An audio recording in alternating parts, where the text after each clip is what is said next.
This week we'll be talking about two-point perspectives. Here is a two-point perspective of a simple architectural model. And we'll be learning how to create this type of a model and the steps that are done to get there and then what it's for. And so I think at this point it's good to know what a mass model or a visualization concept model can be used for. You'll see that this has very little detail in it. Okay, there's not much in materials, there's not much detail in the roofing or the doors or the windows, but it gives a good idea of what this building will look like. And in SketchUp, we can do even more. We can look at it in different ways. We can make let me spin it around so this is you can see. So you can color code your space plan and see through and see into it to get an idea of what that will look like. You can activate the cut on this. You can take it out of X-ray mode and see it in different types of modes. So SketchUp gives us a good way of doing all these. It's not the only program, obviously, that does that. Chief Architect does it, Revit does it, but SketchUp is very, very quick with it. Okay. Another cool thing that we can do is we can adjust that viewing plane. So, for instance, if you just want to see sort of get an idea of the space, you might put it there. If you had furniture put in here, you might bring it down lower. Normally it's like 3 feet or 4 foot where the cut height is. But if you want to see how furniture lays out and see how the wall boundings go, we can do that. Okay. And you can see there's very little detail. The walls aren't perfect. The doors aren't really doors. They're just cut openings. The windows aren't really windows. They're just cut openings. The materials aren't even really there. They're just images. And the goal then is to create a set of views and a model that you can really get into options, talking about what the client will be most happy with, and then you're able to design a good proposal for them. So this is a first step model. Many people call it a mass model. Some people call it just a space model or a space plan or a concept visualization. And I like the word concept visualization because I'm really trying to visualize the concept that the designer has here. Now, in this case, we're going to be taking an image from, this is very typical. Somebody gets a floor plan out of a book and says, I want it kind of like this.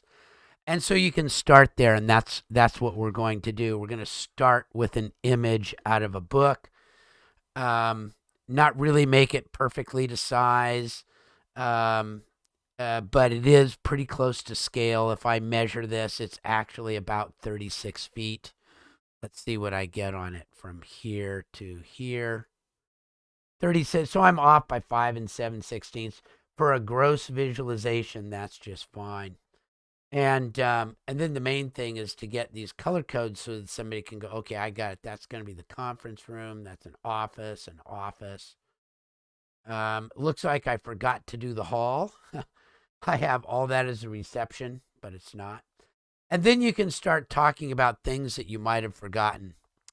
So let me unactivate this cut. And we can see here, is that where you want the overhangs to be?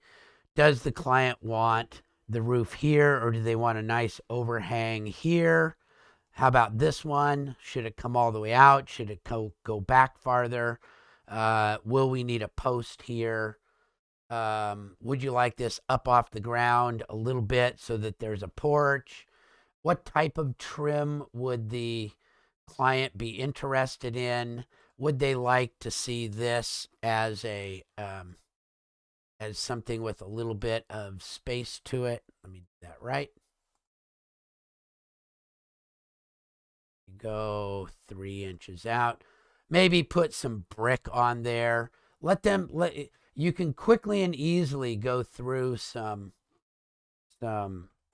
things here to get your design in good shape. Do they want the brick to be a wraparound? Do they want a different border right here? Would they like that to carry up so that it, you can start talking about things with the client very quickly and easily now to see what's going to happen. So it really truly is a concept visualization with which you can review with the client materials, the look, the style, what you'd like in there, maybe even the access. Maybe maybe you don't like these doors placed here. Maybe you wanted a door here instead of here. What is it that you're going to work with the client? So there you go. That's the purpose of this week. And then also we're going to work on hand sketching 2-point perspectives, but let's take a look and see.